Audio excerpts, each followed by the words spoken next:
All right, welcome to another Pro Football Doc podcast. We are almost end of week 16, start of week 17. We are the day after Christmas, thus the holiday wrapping. What do you call that, Justin? It's just a little snowfall. I feel like obviously the holidays. It's the day after Christmas. I feel like there's still snow, right? You still see snow. You still feel the holiday feelings, right? Till at least till Mm, New Year. not where I am. Well, It yeah, was 80 degrees and a beach day yesterday, Yeah, and even today. right. it still feels sort of appropriate, right? Like I lived in All Florida right. for a long time, so I see snow, and I'm like, or somewhere between Christmas and New Year's, I still think the snow and the holidays and all that, the Christmas tree and all that, still works. All right, we're casual from home today, anyways. Yes, I put on the red shirt because I thought it was Christmassy. It works. I like it. Yes. And big day, Justin. You're going to stay with us the whole time. Jacob's on vacation, and Taylor gets to run the podcast. Yeah, we'll be hanging out. Yeah, I'll be hanging out the whole time with you. It'll be pretty fun. You think we're going to be able to say anything today, Justin, or is Taylor going to take over? No, it'll once he gets the ball rolling, it's his podcast. So today is day after Christmas, which is what? The second biggest shopping day of the year. So my mom told me. What's today called? Boxing Day? Boxing Day. Got you. Why is it called Boxing Day? I don't know that answer. That's too much for me. I knew it was Boxing Day. Because there's fights on boxing. Yeah, I don't Yeah. know. Is we got Mike Tyson coming on today, or No, it can't be that. Because you're boxing up all the trash from Christmas. Okay. Because you're buying new toys or new holiday sales. Now Boxing Day means like discounts, right? But do people go to malls anymore, or is it all online? I don't know. But Boxing Day, I think, used to be like gifts for the poor or something. I don't know. Someone will write in and correct us there. But it's Boxing Day today, and it's not the kind with gloves. It was originating giving gifts to the poor. You are correct, Doc. Yeah, something like that. Cool. All right, so week 16 almost in the books, just Chargers Colts tonight, and otherwise week 17, week 18. I'll let you lead it, Taylor, but there's a lot going on with playoffs and, for lack of a better word, playoff shenanigans and positioning, who plays, who doesn't play, some key quarterbacks. I'm sure you'll have us go through it all. So the first one we should talk about, I know this Minshew had a great game, but is he going to play week 17 with Hurts out? What do you think? I mean, look, I saw the game. I don't know. I saw every minute of the game, right? Cowboys and Eagles. Did Minshew really have that great of a game? He threw for 355. So, I mean, maybe statistically that's a good game. He did have 26 incompletions. So, I mean, that's an issue, right? He wasn't as accurate, but 355 is decent. Yeah, he had a few turnovers though, but yeah, I mean, honestly, you couldn't really ask for more than what he gave you. I mean, that was pretty good. Yeah, I like Minshew. I mean, as I described him, he's kind of I don't know, a poor man, or maybe more likable Baker Mayfield. He's got upside and he's got some downside, right? I mean, Baker's been winning. He's got some upside. He has some downside too. I don't know. Minshew, I mean, look, it's winter season, so he can't wear his jorts. But I mean, yeah, he put up big numbers, but I don't know. I mean, Hurts' game obviously is better. So let's talk about Jalen Hurts. I did see someone write that they theorized that it was a grade 2 SC separation. And by the way, anyone who misses this, we have it on Sports Injury Central. We've made a video and what have you. Right. And the sum of the video is this. I'll get to it. I believe, the Pro Football Docs, we at Sports Injury Central believe that Hurts has a reasonable chance to play this week and will play. Now, we said all along, I think he could have played against Dallas. If they were on the brink of elimination, the Eagles, I think he would have played against Dallas with an injection or what have you. Remember, he played the entire fourth quarter of the previous game with the same SC joint pain. He didn't even go to the locker room. So to me, that means it's likely a grade 1, low grade 2. I see there's a Sports Illustrated or something reporter who asked a local doctor or something, and they theorized it's a grade 2 because he's missed this week. Did they factor in that he played through? I think it's very hard to play through a grade 2 and do well, which he did the previous week. I think it's a grade 1. I think there's other factors of why he didn't start this week, right? Yeah, they're 3 up with 3 to go, or were. Right. And at this point, they're 2 up with 2 to go. And look, if they're close to clinching the number 1 seed, but if they lose 2, now, albeit it's the Saints and then the Giants, and who knows, the Giants might have something to play for. They might not, right? They might have clinched a wild card. But Saints and the Giants, and if things don't break the Eagles' way, it's possible that they not only lose the number 1 seed, which comes with the bye, which is like first round victory. Right. They could end up a wild card team. Yeah. Dallas could still pass them, if my looking at the standings is correct. They still can, yeah. And after being 13-2, that's pretty crazy. So they literally could be a wild card team still. Right. So there is something to play for. Look, I don't think the Eagles will mortgage the future to play Jalen Hurts. But here's the equation that you have to look at if you're a team physician, if you're the Eagles. Let's go over a few things and tell me if this makes sense. The number 1 thing you have to do is you have to have Jalen Hurts for the playoffs. Right. Agreed? Right. The rest you can give up. Yes. So as long as if there's something that will risk Jalen Hurts for the playoffs, you can't do it, even if you have to play him rusty, right? But I don't think there's anything that puts Jalen Hurts at risk for not playing in the playoffs. Right. He can play through with an injection. So can he hurt the grade 1 SC joint worse? Sure. You could hurt the other SC joint. That's normal. But the SC joint ligaments are very strong. It's not one of those where, barring a huge hit, he's not going to make it a grade 3, have to go to the hospital, Tyreek Hill, miss all that time. I think it's low risk. Now, the Eagles, I think, didn't necessarily want to play against the Cowboys. Why? Why inject it? Why, save him? Maybe they could get through it. Now it's 2 games with 2 to go. Let me go do the flip side. Were the Eagles ever going to rest him for 3 straight weeks, end up with a bye, rest him a 4th week, and then play 5 weeks after injury? And I mean, that's bad. That would be a recipe for disaster. Right? Yeah. So they were going to play him at least 1 time, right? Just to keep him in rhythm. So they didn't play him against Dallas. Got it. If they won against Dallas, I think they play him a little bit week 18. Because then they have a bye, right? It's sort of cadence is good. Now that they lost to Dallas, I think strategically they want to play him this game and then rest him 2 weeks, keep him in rhythm. And I think he can.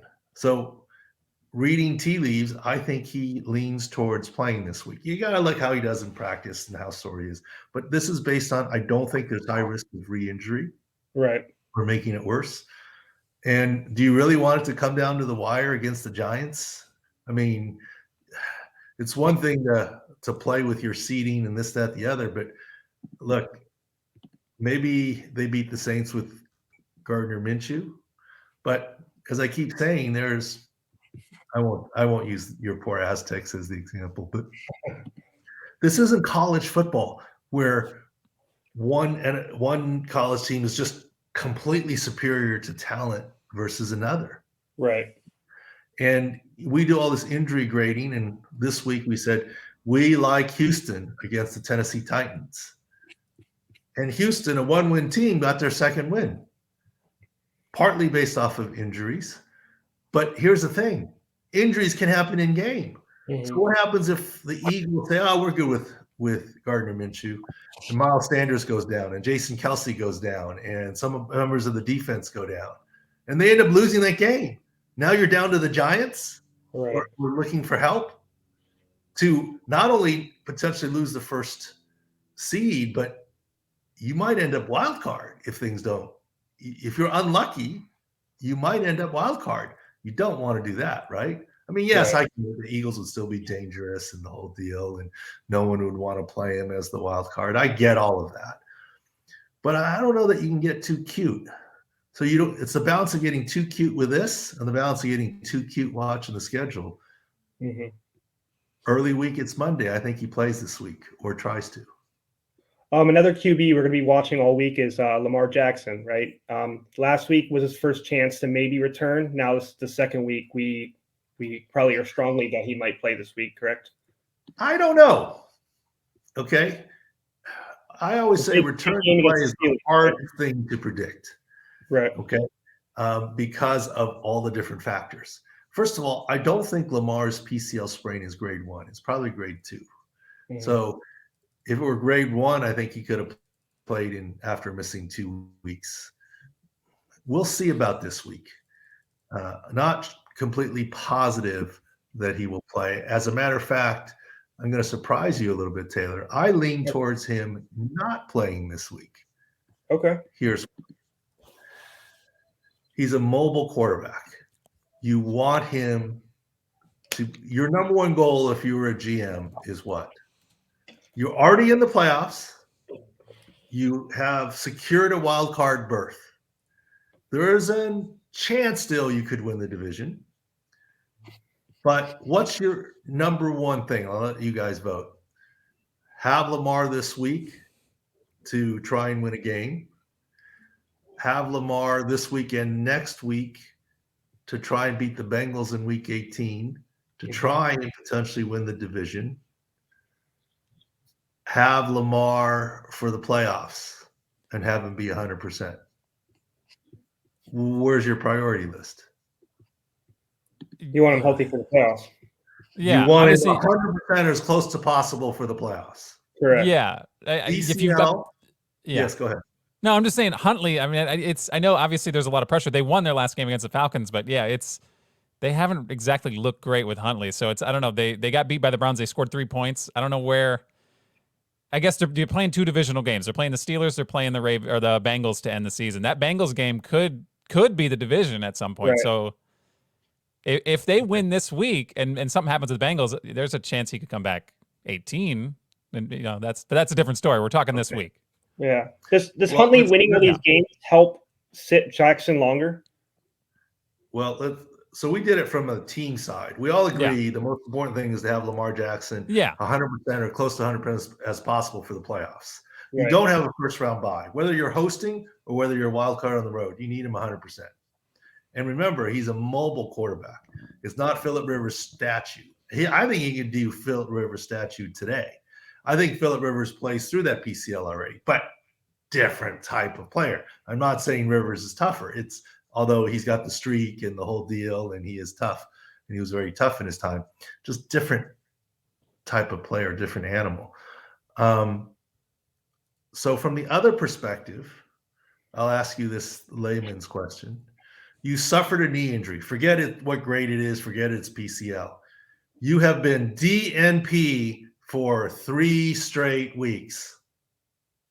You're a mobile guy who runs and cuts, and you have a knee injury. What are the chances after 3 weeks of DNP that in 1 week you can get to 100%? 0. Yeah, probably not great. Yeah, no, I get it. So if Lamar's not 100% and the knee can be made worse, do you play him this week against the Steelers? At home versus the Steelers, I would say probably not. Yeah. I'm not sure that you do.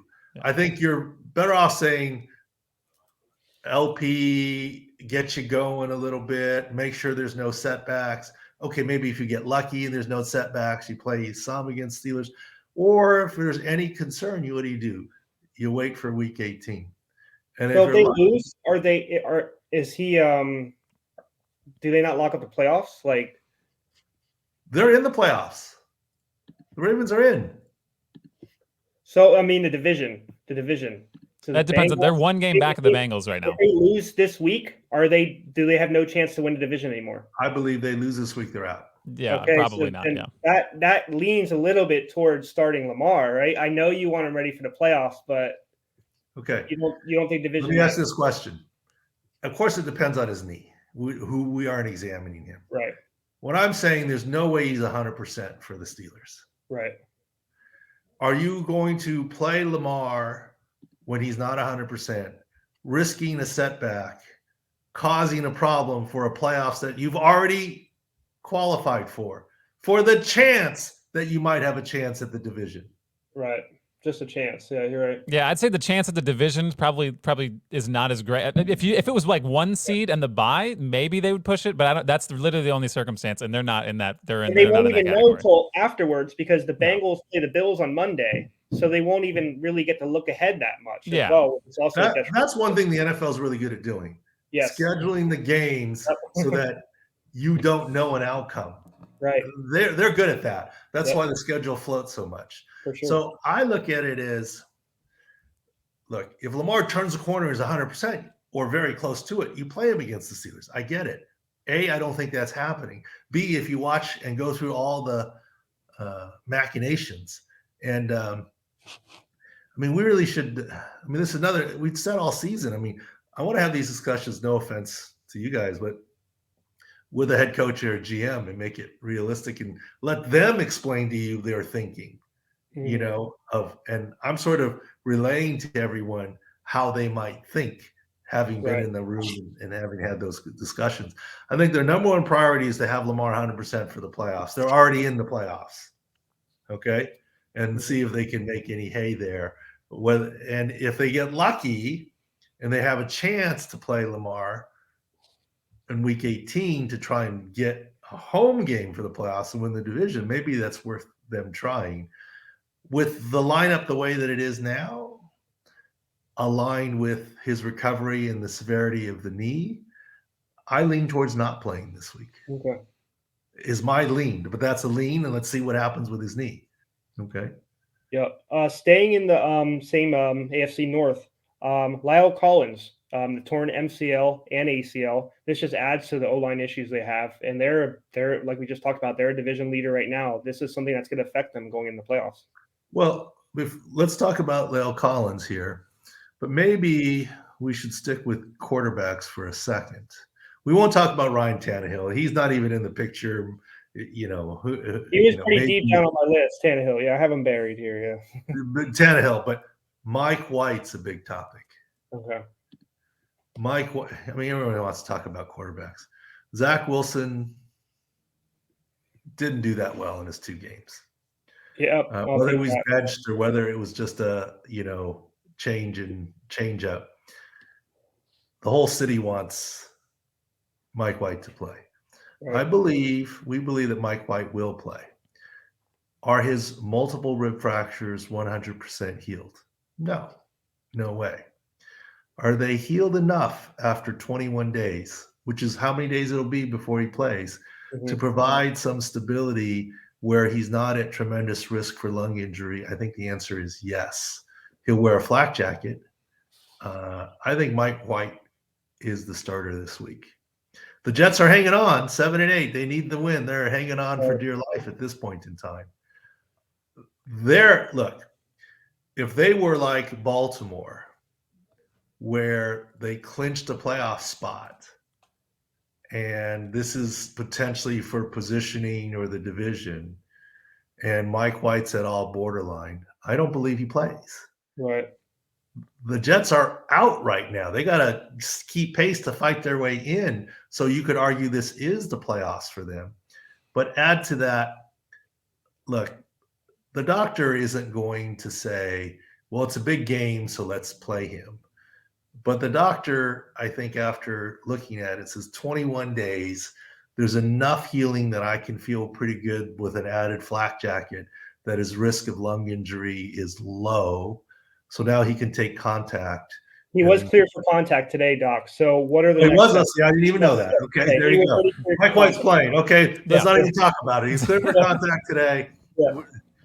Now No, you I tell think me. the flak jacket is interesting, though. Flak jacket is still going to happen regardless of him being Flak cleared. jacket is still going to happen, right? Yeah. Not Yeah, Flacco jacket, just flak jacket. Right. So yeah, obviously if there was even a question about his ribs like up in the air, like you said, that he would still probably play. But just from like a football standpoint and watching these games, there's no way they roll Zach Wilson out again. Like it's either got to be Mike White and then you go somewhere else. But that whole Zach Wilson thing that was going on, it's looking rough for him right now in New York. That third string quarterback, Justin, is terrible. Okay, you saw some of the throws. It was like at the guy. He threw it his legs, but they loved him. But I mean, they loved him. He had the same amount of yardage almost as Wilson did, and like 5 less passes. It looked better. Okay, so if Mike White's been cleared for contact, he's the starter. I mean, and that's my expectation that he would be. Now, that's interesting. The announcement came today. He's cleared for contact today, or he will be cleared for contact for the game. Has been. I guarantee you he's not taking any contact this week in practice. Yeah, well, they said he's on track to start and he's cleared for contact. Doesn't mean he's cleared for contact, right? Yeah, I can see the wording. I mean, he will be cleared. So right. Good. So Mike White's starting. That mystery is over. But let me just throw something out since we're having fun on the podcast and I'm enjoying the snow background that Justin has. Has there been, can you remember a bigger turnaround? I mean, this offseason, Zach Wilson, I got the feeling, was the darling of New York, the darling of the NFL. Good-looking kid, has his stuff together. It's almost like, all the pressure's on Trevor Lawrence as the first pick. He's the second pick. He had a reasonable first year before injury. And, the whole friend of mom thing, girlfriend. Yeah. I mean, I think everyone loved the way that he handled that. Right. I'm paraphrasing. Justin, maybe you'll pull it up, or Taylor. I'm paraphrasing. It's something like, I've been in Montana training with my team. What's up? During the controversy or after. What I missed. Yeah. He said, what I missed. What I missed. Yeah. I mean, look, do I think he did that? No, probably PR, his agent, someone said, hey, do this, and it'll quelch the thing. Everyone loved his response. I got the feeling he was kind of the darling. How did he end up all of a sudden within one season being the heel? I know early season when we had some worry about an ACL tear, we got killed for, Zach Wilson, and we did foreshadow what Salah was saying. Right. Worst time to have this injury was in the preseason. Why? He missed all the reps. Right. So I don't see anyone talking about that. It's not fair to Zach Wilson. He missed all the reps due to the early energy season. So he's a sort of a late ad. He's, I haven't seen all of that. All of a sudden, I get the feeling he went from darling to out. There are people who want to run him out of town. Yeah, it seems like the vibe right now is, and even I have a lot of friends that are Jets fans. I don't know how I got so many Jets fans as friends. It's really weird, but their vibe right now is they don't want to see Zach Wilson suit up again, like forever. Like they want him out, like you said, they want him out of the town. And they go back to when he said, "What's new?" When coming out of Montana, he was the darling. Yeah. Yep. There was What hope happened? then. There was hope, and then they watched him play football. Yeah, but that's not fair. He didn't get all the reps. Yeah, right. Because even the Strevler kid that came in, he was playing better because he was there all training camp and off season doing the same stuff. I know it didn't look good. And for fans out there, let me tell you, I haven't counted, but you get a magnitude more reps in training camp than you do in the regular season. In the regular season, the reps become very few and far between and precious. And the reps aren't developmental. They're like focused on what the task is at hand this week. Right. And one day is dedicated to the offense primarily. Another day directed to the defense primarily. And one day directed to situational and special stuff and goal line. So you really get down to it. In training camp, you have 6 days a week to prep and get up to speed with one day off. Here, you essentially get 1.5, and it's very specific to the opponent. It's not working on yourself and the installation of things. That's the fundamental difference that I think Zach Wilson lost out on. Right. And the thing is, I haven't heard anyone defending him. Well, it's hard to. He's still a young quarterback, and he didn't have this preseason, and then he got very few reps after his injury and just got put in. Right? I mean, it's like in some ways, I don't know. It's just interesting, the dichotomy of everyone. Did you loved see what his him. mom said on the message? She said that it's toxic to play in New York. Just go from your experience. Do you know players that have trouble playing in those kind of environments? Look, it's Zach Wilson's mom. Zach, I'm sure, loves his mom. But how can I put this nicely? I'm trying to put you on the spot. Yeah. Okay. Zach needs to handle his own business. Mom needs to stay quiet. Right. Mom's not helping the situation by saying the New York stuff is toxic. I get it. It's mom, so she's going to get a little leeway. But shocker, there's 7 times more reporters in New York City than in New Orleans or in Jacksonville. Right. Or in San Diego. Are you shocked? I mean, well, BYU, where he played in college, there wasn't that many people there. With all of that, there's up and downside. You're in the bright lights of New York. There's a lot. The downside is they're inspecting every move, right? The upside is you have infinitely more chances of success, exposure, and sponsorship opportunities, right? And endorsement opportunity, because you're with New York, right? Much more than if you're in Jacksonville. So there's an up and downside. To say it's toxic, yeah. Is there more pressure playing in New York? Absolutely. Right. To say it's toxic, yeah. When it's not going well, yeah, I can see it being toxic. No question. When it's going well, it's going really well, right? I mean, anyways, it's an adult world. This is the National Football League. He's a pro athlete. He needs to take responsibility for his own actions and speak on his own. And parents got to stay out of it. I mean, I get they're trying to help, but it's not helping. It wouldn't help if my mom or your mom's inserted into a 6-score situation. It just wouldn't help. Because someone's going to say something. They're going to be like, "Oh, you need your mom to fix your problem." That's what the next. Yeah, you can't. Look. Yeah. So let's jump back to. We don't need your mom saying we got to give Taylor a day off here because he's working too hard. Oh, I would write a separate email asking you not to listen to that email. I would have to go down that. Yeah. Anyways, so back to your original Lael Collins. Yeah. Yes. Sorry. The Bengals have had protection problems this season. And that was where money they spent, right? That's the money. That might be their Achilles heel here. Yep. The more interesting thing to me, I felt like the situation set everyone back a little bit. For the longest time, I've been saying, I've never had an ACL tear where I didn't know it on the field or on the sideline or in the locker room. We didn't need the MRI to tell us that it was torn. And I said strongly, the Lockman test is more reliable than the MRI.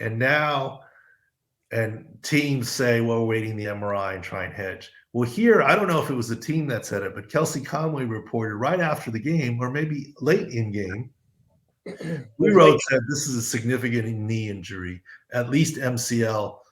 Hope the ACL is spared, being hopeful. And she said she got reports that initial exams, which would be the doctors or whatever, seemed positive. I'm assuming her reporting was right. I don't know. I don't know who it was, off the record official or the whole deal. And then the next day, it turns out he tore his ACL after the MRI. Look, I know some of the medical staff there at the Bengals. They're really good. So I have nothing negative to say about them. There has to be something spoke to Collins, Doc. She said he told her that he just dislocated his kneecap, but it popped back into place. Said he's moving well and believes he'll miss next week's game against the Bills. Who's this? This is Collins. This was a day ago. Collins said that to Conway. So dislocated his kneecap. Yeah. And he's going to play? He said believes he'll miss next week's game against the Bills, which he says is likely, and he said it's not a season ender. And then where's the report of the ACL tear then? The ACL tear came right after passing the initial ACL on-field exam yesterday. So yeah, I think it might be covering like just what she said wrong or something. But yeah, just I don't know. Maybe she got misled by the athlete. I don't know. I mean, right. It's pretty clear to me that they've reported ACL tear, right? So this season is over. It's not in now. Could the way he was hit, could the kneecap have shifted as well? Yeah, maybe. Yeah. You know, but I guess my point is between Von Miller and this one, I think people are not believing me when I say you should be able to tell by exam, right? Yeah. I mean, Yeah, the way the tweet reads, it says that after passing the initial ACL on-field exam yesterday, that he underwent the MRI and it revealed he tore his ACL and MCL. So he allegedly passed the on-field exam for ACL. So I don't know. He passed the on-field exam. He talked to Conway after the game, said something about his knee slipping out, and then the news came out. MRI said, it's torn. All right. But so there's the Von Miller where ACL wasn't torn and surprise at surgery it was torn, and now there's this one. There was one. It happens every year, Doc. It happened to Logan Thomas last year. I remember. Remember, they were like, "Oh, it was just an MCL sprain," and you were like, "Oh, I'm pretty sure that's closer to an ACL tear." Then the next day, they're like, "Oh, we're fearing ACL tear," and you're like, you're seeing it first, before the MRI. Sometimes. Look, it's just video. What I see, the reporting doesn't change my mind.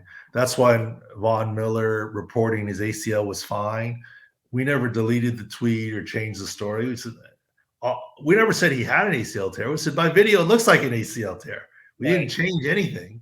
And as it turns out, it was, right? And I don't know. We just do what we do. And, as long as we're right more than we're wrong, especially when we go up against conflicting information, we're going to be wrong. I mean, it's just video. But if we can be right more than we're wrong when we're going up against publicly reported stuff, we'll take it.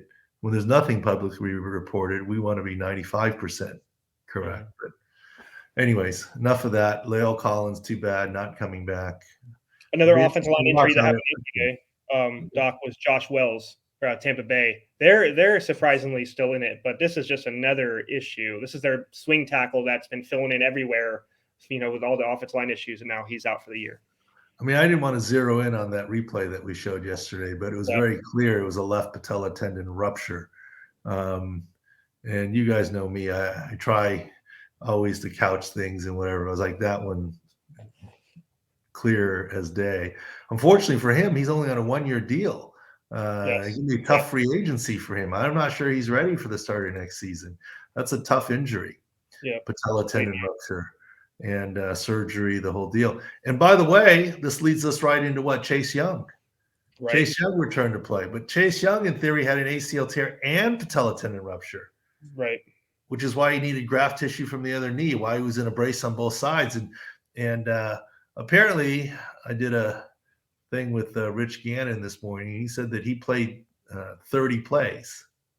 Yeah, he had he had a tackle and assist. Yeah, each, Well, look, we put up video saying, look, kudos, he's playing. He's a great athlete. But there's no way. He's dragging his leg around with the big brace. We saw it in the video. He's not 100% Chase Young, okay?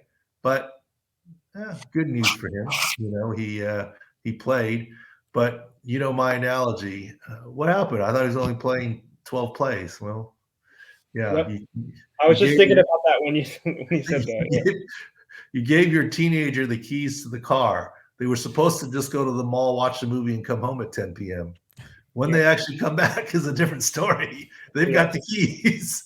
I mean, once you give the coaches the keys to the players, you're cleared to be on the field. Game script, we need him. He felt good. All these, and look, you know me, I'm not a wallflower. But when you're on the sidelines in a game, look, Norv Turner is a good friend. Okay. He's with us in this program here at Sports Injury Center. But when he was head coach, I'm not going up to Norv. Hey, remember what he said? We thought, not a chance. Right. I never even talked. Look, the only time I talked to Coach Turner during the game, first of all, he had a headset on. I could be next to him all game. I never said a word to him unless he said something to me I mean, we can get into that story. There's been occasion where we said something to each other, this, that, the other, but some of it was related to his own personal health. I mean, there's a chain of command. If LT went down or something, I wasn't the one telling Coach Turner or anyone else. It was a chain of command of people who let the team know, and special teams and whatever. There was a chain of command the way it worked, and there's no way you're telling a coach during the game, right? Anything. I guess if it was something where it was vital to their health or concussion related, or they're ruled out, but even then, you tell the player you're out, and then the athletic trainer would tell the designated person, and the designated person, like a phone tree, would be responsible for telling the position coaches, coordinators, head coaches. There's a system, and it's not direct to the doctor, to any coach. That's for sure. Right. Injury that happened last night, Doc. I don't know if you saw the video of Christian Watson. He hurt his hip last night. He mouthed in the video, "It's a hip flexor. I don't think I'm going back in." Is that what you saw according to the video? Well, it's hard to see muscle injury.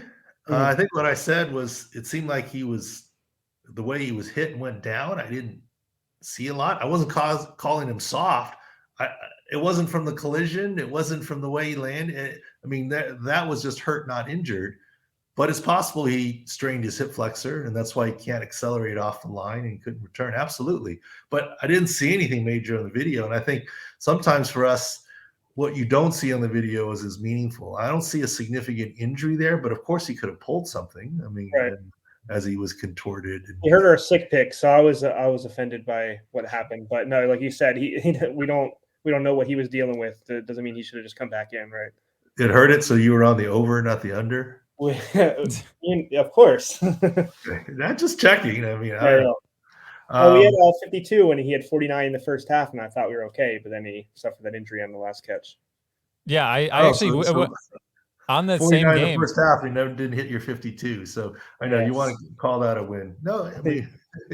We can bring it up. I mentioned, I saw, I don't know who tweeted it, but there were talks about the way Tua was playing in the second half with his turnovers and stuff like that. People were trying to find an excuse, trying to find a reason of what happened, and somebody gets smacked on his head. Somebody found a video where I guess he got hit and hit his head, and they're saying maybe this is part of the reason why he had so many turnovers in the second half. But I don't know how that works. Like that might be digging.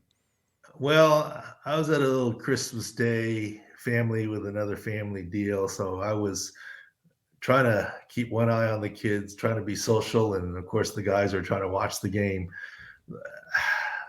To me, it's not that Tua played so poorly in the second half. It was a tale of two halves, no question. For sure. To me, he hit two big shots in the first half, and he didn't get those in the second half. One was a catch and run, Waddle. The other was, you could argue, not a perfectly thrown ball to Tyreek that Tyreek went up and got. Right. That's what had them rolling in the first half. Absent that, they wouldn't have been rolling, and I think it evened out, if anything. Right. So I don't know. Is what it is. I didn't see anything concussion worthy. No, neither did I in the game, but it seems like that they're just kind of grasping for something, some explanation of what happened, and they're like, instead of just it being he just had a bad game, they're like, maybe it was this. And it seems like obviously Tua has been a hot spot for head injuries the entire season, so they're looking pretty closely. Right. Yeah, well, don't get in trouble with the NFL, Justin. Yeah, no, it's not me. All right, he's only had one concussion. Yeah, Chris Collinsworth corrected himself. Yeah. I'll edit this out. Delete this conversation never even happened. He's only officially had one concussion, not two. Yeah. I mean, Justin's going to come back in another couple of minutes on the podcast and issue an official correction, because I'm getting a call. I think Roger Goodell is on the phone. I got to give him a ring. No, I think the biggest issue with Tua is the protection. I mean, right tackle's out, left tackle's playing, but playing hurt. And I wasn't just watching the game, so I don't have the film study of how exactly Teron Armstead did. But the previous games, he has not been good when he tried to play through. Right. He's getting beat inside because he's not able to push out. Well, because he knows he doesn't have the pack on the outside, so he's like, his split's a tiny bit wider, and he's I don't know. Yeah. I think that's a bigger explanation for Tua than anything else. I mean, it's a team game. It's not just Tua. All right, what else we got? We can jump into baseball now. Obviously, the big story is Carlos Correa. Everybody has a problem with his medical, Doc. I would just love if you could look. I would love if you could get it somehow. I just want to. We have our own thoughts, obviously, at 64.com, but this is the second time now, and they're always trying to figure out back, ankle. What are your thoughts on the ankle? Okay, here's the thing. First of all, remember, no player, free agent is signed or final. No trade is final until the physical is done. The physical's always done after the trade, after the deal's agreed to.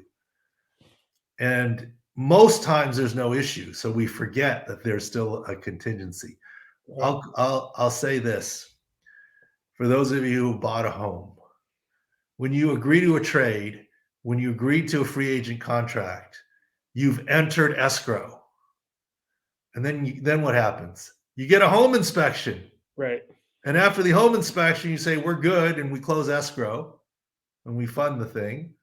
Or you get a home inspection, you say, I want to back out of the deal. Or I need to renegotiate the price. Or you've got to fix the window or the leak or the termites or whatever it is, you know. Right. Same thing here. The physical is the home inspection. So you never close escrow until after the home inspection. Mm-hmm. And the Giants had questions. Now, the question is, were the Giants trying to change the terms of the deal? Were the Giants backing out of the deal? Were the Giants just saying, we'll still do it, but this? I mean, it's like buying a home. I'll still buy your home, but you've got to pay for the tenting of the house for the termites. Or Right. I'll still buy your home, but you got to credit me back to fix that leak or something, right? I don't know but what it was with the Giants. But then since the deal's not signed, Boris and Correa went to the Mets and said, we'll take that deal. Right. And then the Mets did their physical. And I'm sure they discussed what the physical would show. So the question is, what is the holdup? It actually, from the outside, makes me much more comfortable that it's the ankle than the back. The ankle's more predictable. Now, in the past, everyone thought back because there was even some tag contract with the Twins. If he misses a certain amount of time, it voids because of his back. The back is more unpredictable and may not have. And how do you see out 12 or 13 years with the back? The ankle was a 2014 fracture. And if it really has to do with the plate itself, no big deal. Take the plate out. It's not needed anymore. If it has to do with somehow the fracture didn't heal correctly, you can get it to heal correctly in this offseason. The only worry is if there's some arthritis or developing arthritis in the ankle that they don't think he's going to last the whole amount of time. That's where it gets a little iffier. But I don't know. I think they'll work it through. I think he'll end up being a Met. The Mets clearly want him.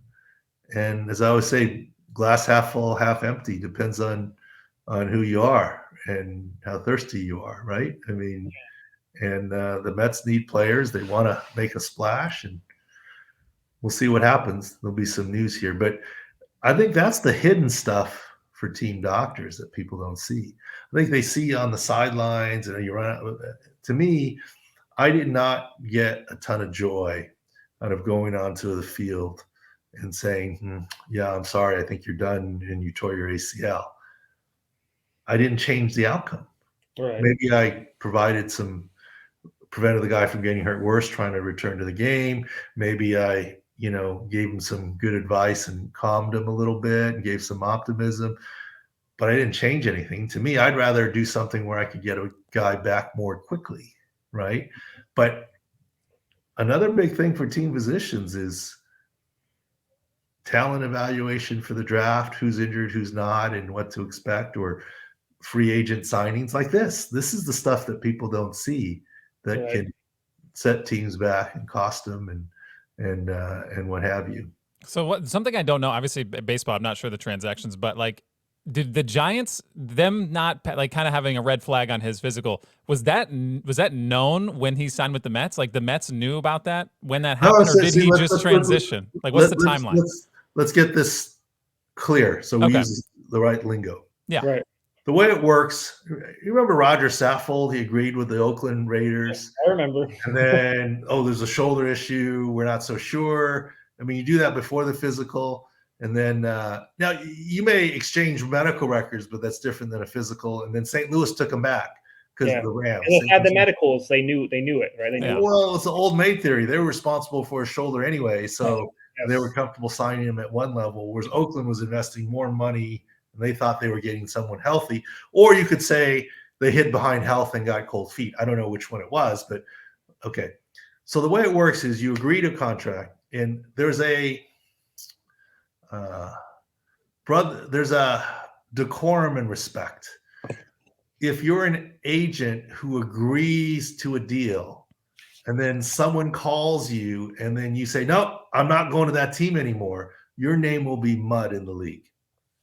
All the GMs will hate you and say, I don't want to do business with you. And they'll spread that word around to the other Yes. teams.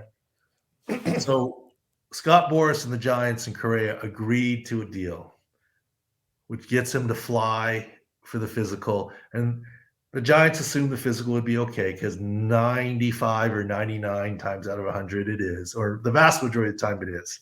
You're not surprised. Like even before I did physicals, I had an idea of what I was going to find. Okay. Right. Okay. And it's rare that you went, oh, shoot, that's totally different. You know, we can't sign this guy. There are plenty of times we flew in free agents for Monday free agents where I go, you can sign this kid, but if he's the only one out there, he's risky. I mean, maybe you can find a healthier one, right? Those are the unknowns they're flying in. But the big names, you kind of know a little bit ahead of time. So the Scott Boras, Correa, and the Giants had not signed anything. It literally is maybe a term sheet, email, text messages, verbal. This is what we're going to do. Okay. That's the entering of escrow. But there's nothing signed and sealed and delivered. Because the home inspection hasn't happened yet. Yeah. And then the physical happens, and they go ahead and schedule. I don't know if the physical happened at 8 a.m., or at 10 a.m., or the evening before. But I think the press conference was at 1 p.m. or something. And then whatever it was, let's say the physical was done at 9 a.m.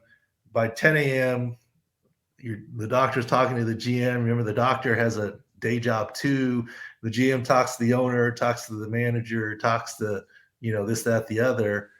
And then like, well, I don't know. Let's talk to Scott Boras. What will he do? Can we put a term in there? Will he do something different? Well, I don't know. I mean, and all of a sudden it's creeping up on one. And I go, we're putting off the press conference. Right. Mm-hmm. So nothing was signed. And meanwhile, Scott Boras is probably back on the phone with the Mets. This is what it'll take to get it done. They're not wanting to do the deal that I agreed to. You have a second chance, New York Mets. Okay. If you meet me here, we'll come there instead. Right. Yeah. And then so they didn't know about the issues with the physical then at that point, whenever he's just kind of like there's a little overlap there when they're communicating. Well, I mean, I don't know. I mean, it's certainly possible to say that it's unlikely the Giants are calling the Mets and saying this is why we didn't want him.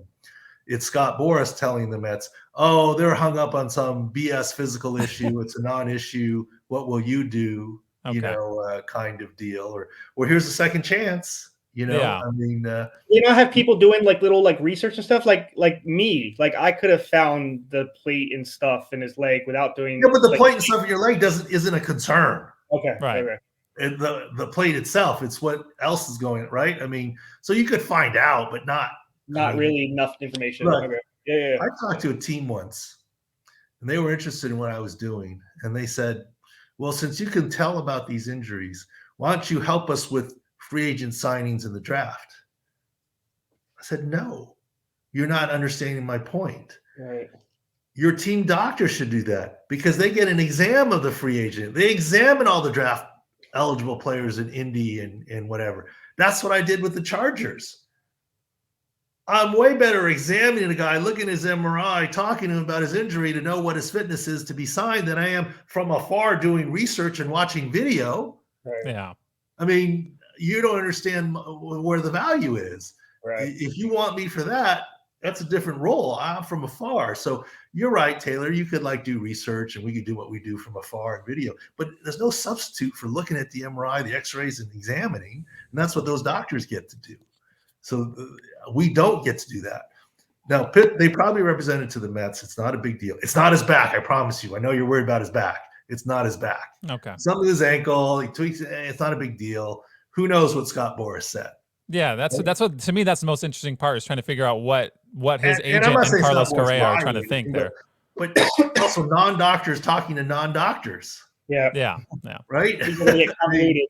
Yeah. So the Mets look at him and go, well, yeah, there kind of is a little bit of a concern. Now, it wouldn't surprise me if the Mets doctors called the Giants doctors and said, what did you find? Give me a clue. If there's a brotherhood like that, they will talk. Yeah. Okay. Yeah. Just saying, no, I get it. I mean, like you, I know you. I would try not to betray any confidences, but no. There were plenty of times when I might have been tipped off to some of our GM moves because he would ask me, what do you think about this player or that player? And find out what you can. And I'd pick up the phone and find out what you can physically. And, yeah, that's understandable, right? I mean, that's that's doing your job, right? The phone legwork. Yeah, you're just trying to get information. Yeah. But so the Mets must have known something, but they didn't get the hands-on exam. They get the hands-on exam. Now what's the concern? I don't know, but you're right. The Mets look a little bit silly from the perspective. The other team had an issue and then you still signed him. They never signed him yet. Right. They just agreed.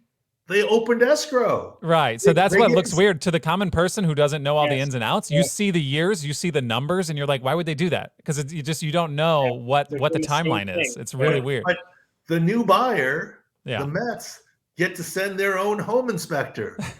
They don't necessarily take the home inspection report of the other guy. Right. Yep. Yeah. So knowing all that, it does kind of look. Nothing's been signed. Justin. Yeah. It looks weird from the Correa side where it's like, oh, they found something. Like, how did he think that was going to play out when you got something found? Like, they're just maybe another team wouldn't find the issue. Like, I don't know. It's like Doc said. I think he didn't think anything was going to happen. Like 95% of the physicals, right? Right. But he just heard that it went wrong with one team, and he went run into another team. They're going to, But you got to say, the agent. I mean, the agent. We talked about Zach Wilson's mom. The agent's like the mom or the dad. There's nothing wrong with my kid. They're going to do their best to do. My kid's the best behaved in the world. That his ankle's fine. There's nothing wrong with my kid. So the house is haunted. The house is haunted. Yeah. The house is haunted. And the agent's like the parent. He's representing to the other family. My kid would never hit another kid. He's fine. Right. Yeah. Or so whatever. We're blaming the agent. I think that's where we're at. No, it's not even blame. That's their job. They're doing their job. Yeah. There was something wrong. It's his job to spin it as if it's nothing. That's true. All right.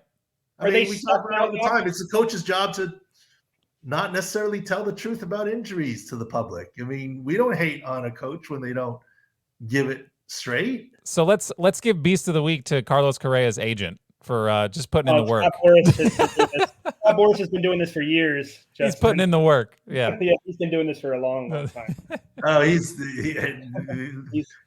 routine. I mean, this is nothing. This is what he does. It's routine, and he has enough players that teams don't want to mess with him either. Right? He's not a one-off guy. We say, well, we can screw this guy. Oh no, I mean, you don't want to. I mean, just like GMs can give agents a bad name throughout the community, agents can give GMs a bad name. Behind the circles, that he wasn't a man of his word. I mean, that's not good for anybody. Well, he has Scherzer, Doc, another big contract on the Mets. So Boras has messed with the Mets before. So Boras is entwined there.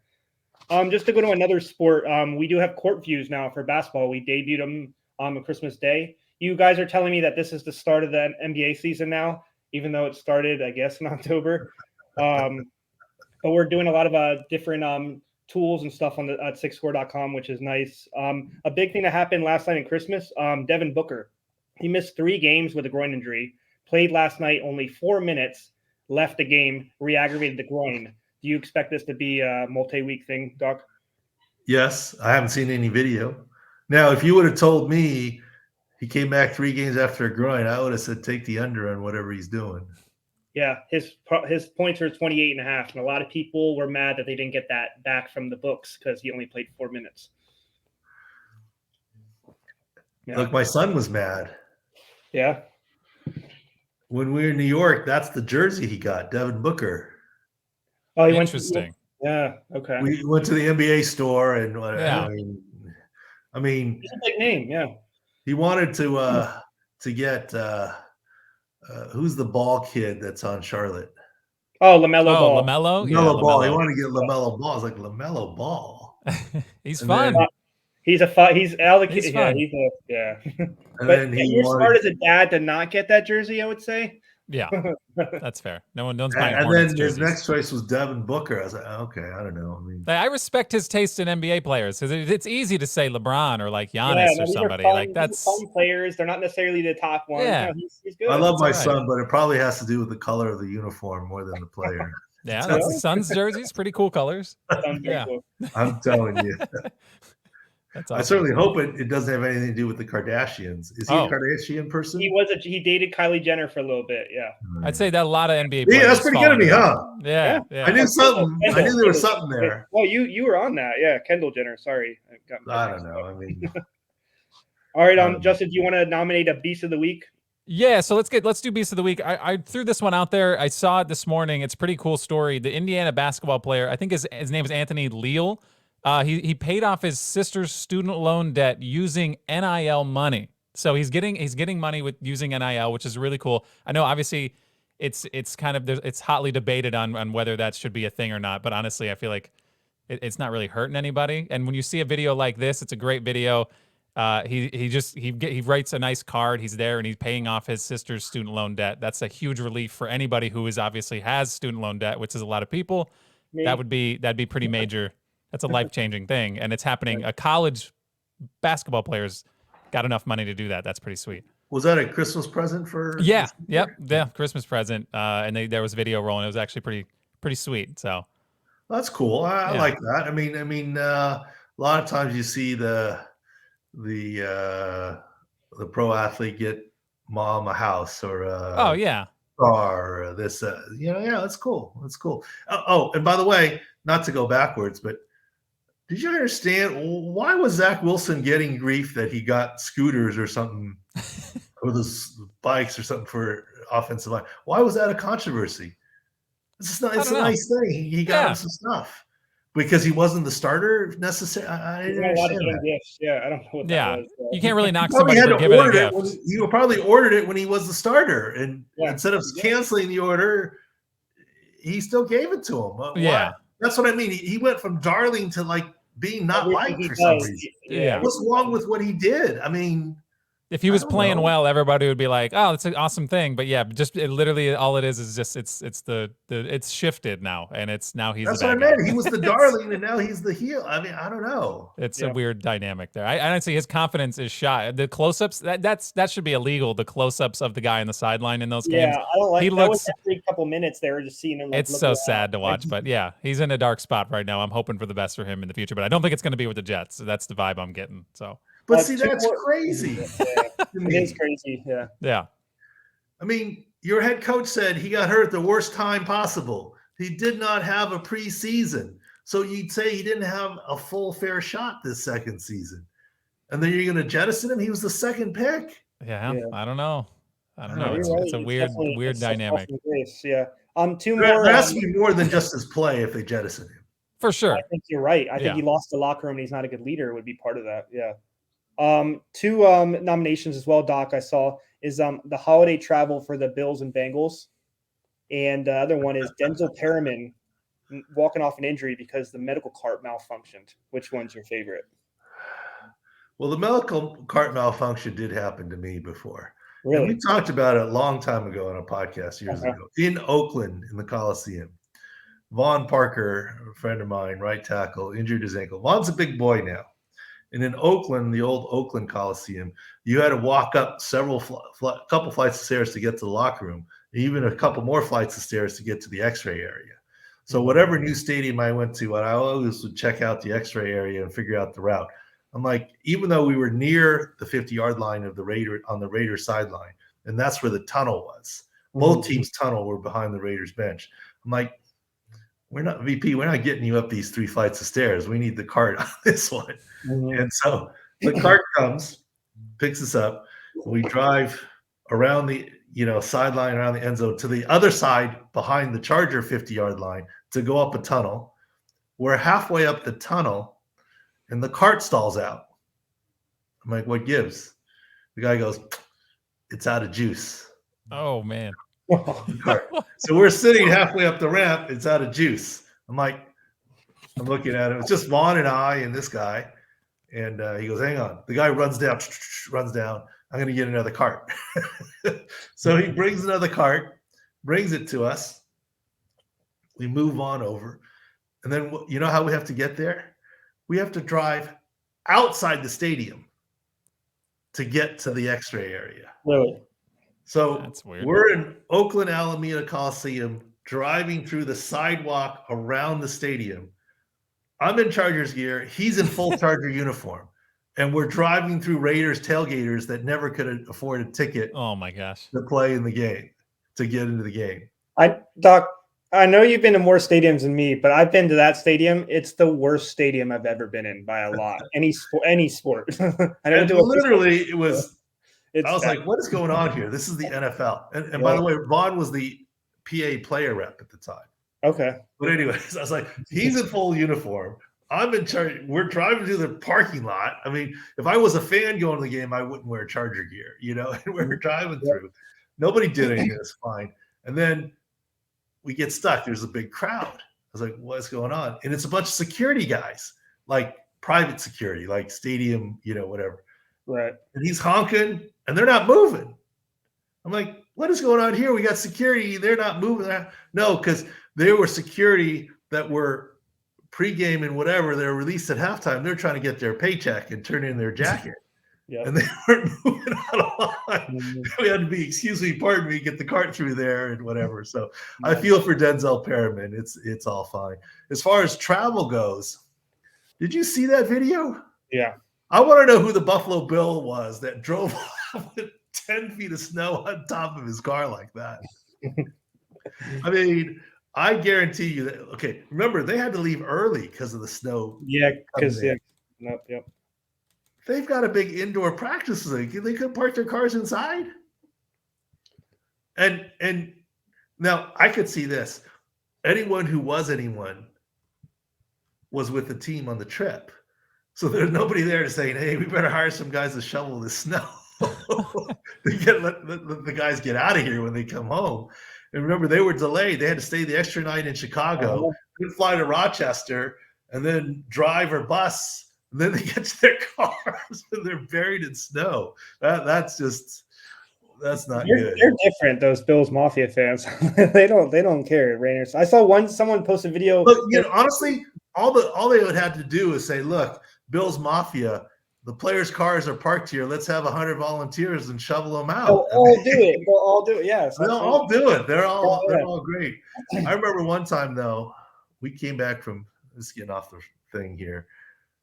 We're coming back from a preseason game in St. Louis, and we're about to leave.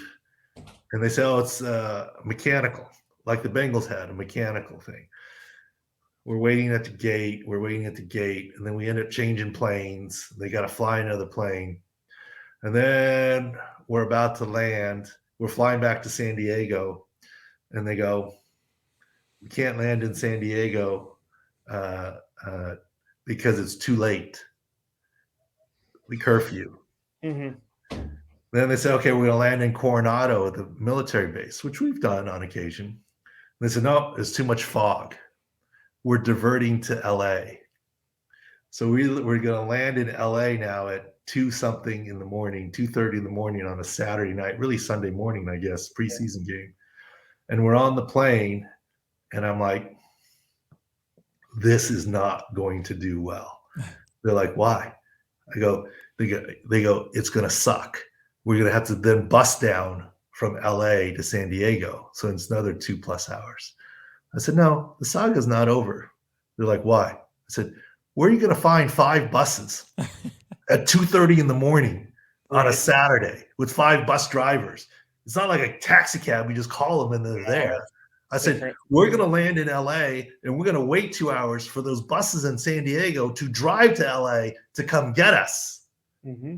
And sure enough, that was what happened. Mm. And let me tell you, there were players getting into taxi cabs. They take me to San Diego. There were players renting cars. And Ted Leitner was a broadcaster at the local CBS affiliate. And he was on the back of the plane with us. He overheard me saying this. And he said, we got off the plane. He goes, thank you. I said, I overheard you. So this is back in the day when you had to put your credit card in to use the cell phone on the plane, Oh, man. plane kind of deal. He goes, I ordered a limo. Oh. And he said, you can come with me if you want, because he heard your idea. Yeah. I was like, well, maybe I got to stay. And pretty much everyone was scattering. So our head athletic trainers, you can go. I mean, I'm going to stay and wait for the buses because it's my job. But everyone was just run amok. And so people were asking where I was going. I told some people. So they went and asked Ted. And we jammed a lot of people into that limo. and literally, I slept sitting up because we were all jammed in so tightly. I remember to my left was Roman Fortin. Huge guy, center, and like literally we all just slept. Got in at like 6 a.m, and the rest of the team, very few players took the bus. They got in like at 9 a.m, but at least we made it. Anyways, so everybody can be a beast here. I'll give the beast of the week to you guys for working on Boxing Day, no vacations, our cruise, whatever. So Taylor and Justin, you guys can be beast of the week here. Oh man, it's an honor. Thank you. And I guess we're not shocked, Justin. It's probably our longest podcast ever. No, yeah, we're just riffing. I mean, there's obviously some fun stuff in here. But no, if you're listening at this point, obviously we appreciate you. Feel free to subscribe wherever you're listening, if it's Apple, Spotify, or YouTube. And yeah, we'll do this again next week. And I can't even blame Taylor. I think I was long-winded today. No, it was definitely you. It was you this week. But no, you had some good stories, though. It's good. It's definitely me. Okay, I prod you. I prodded out of you. Yeah. All right. Thank you, guys. Hope Santa was good to everybody. And week 17, some big games. Absolutely. Thanks for watching and listening.